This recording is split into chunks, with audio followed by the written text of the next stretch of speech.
Okay, here we are with our finished stencil. Notice the stencil is still on the paper backing that comes on the vinyl paper. I just generally blocked it and cut it out. It's hard to see the ginkgo leaf on this white, but it's there.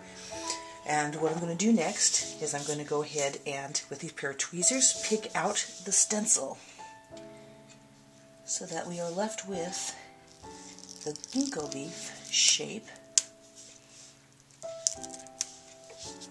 There. And we have our ginkgo leaf shape. And then I'm going to go ahead and pick out those veins I had made that are on here still. Just pick them out and place them back on the stencil here that's on the paper backing. That paper backing is a sort of waxed paper, so the stencil pulls right off of it. There's the one. Let's get out the middle vein here.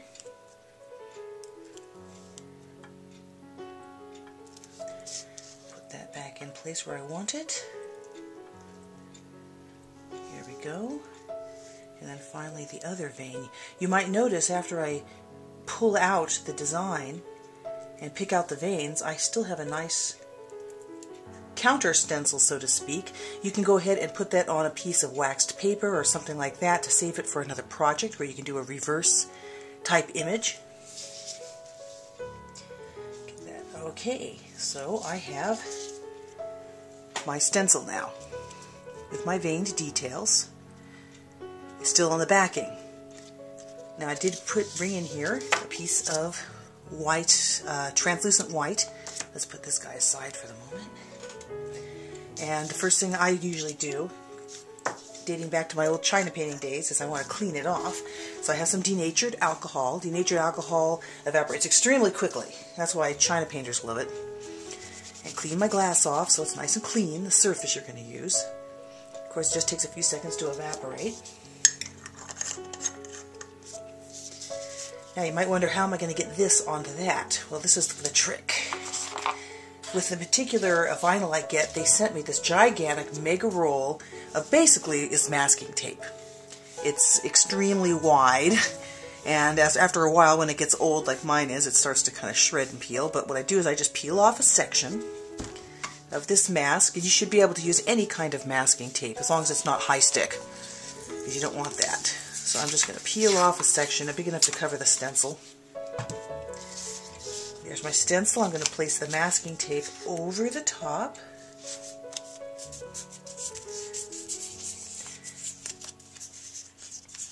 And if you want to get really specific, you can cut off the, if it drives you nuts, cut off the little edges there so you have it pretty much mirroring what's underneath. I just find it makes it a little easier to deal with if you don't have extra bits of masking tape hanging on to the end of the stencil. Okay, so my masking tape's hooked there onto the surface of that stencil. Now I'm going to go ahead and separate it off the backing that the stencil paper was hooked to. Just like that. And the sticky side is now up and ready to place on my surface.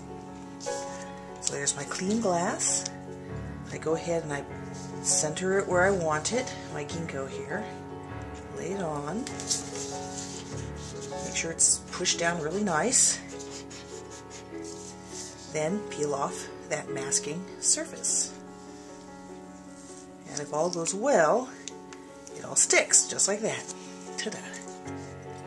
Alright, now I have a nice, good stencil. I like to just kind of make sure there's no bubbles or anything. And now it is ready to paint. Okay, here we are. Now we're going to apply. I went ahead and selected some white gold luster. Just for purposes, I have my brush I use only for my lusters. And just to be safe, what I like to do is put some denatured alcohol onto a cloth and then just, make sure my brush is nice and clean from the last time I used it. Of course, if you don't clean your luster brushes, they get very stiff until they're unusable. Make sure give it a few seconds to dry. And here I have my stencil appear to the surface of the glass. The nice thing about these details in the center is if you don't like where they're placed when you put it down, you can always get your good old tweezers and move them around and manipulate them, as long as you don't manipulate them so much you lose the sticky backing. So it's ready to go. Get the luster going here.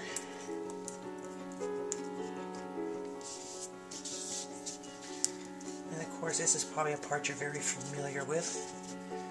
Just get some luster going on the brush. And then start to paint it in. And just be careful when you're painting in that you are not going off your stencil unless you want to have a negative image, and make sure you're getting all those little crevices that are around the outside of the stencil.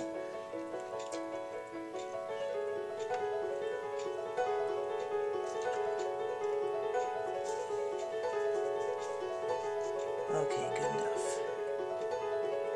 Alright, I always clean my brushes off immediately, but I just won't do that right now yet, just for the sake of time. Okay, you got it all painted on.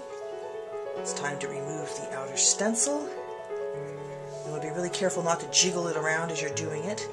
Just very cleanly lift and pull. Here we go.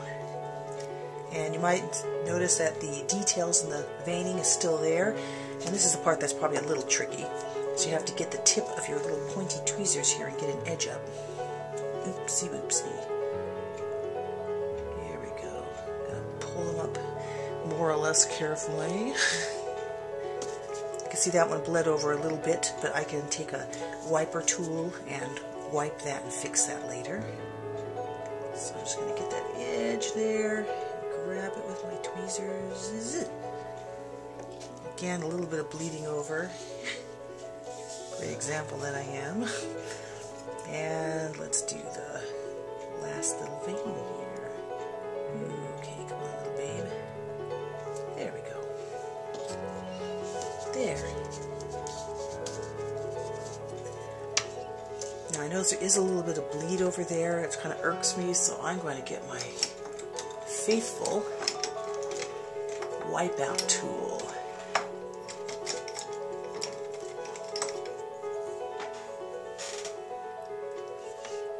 My wipeout tool is not where it's supposed to be, so I'm going to use my good old faithful brush.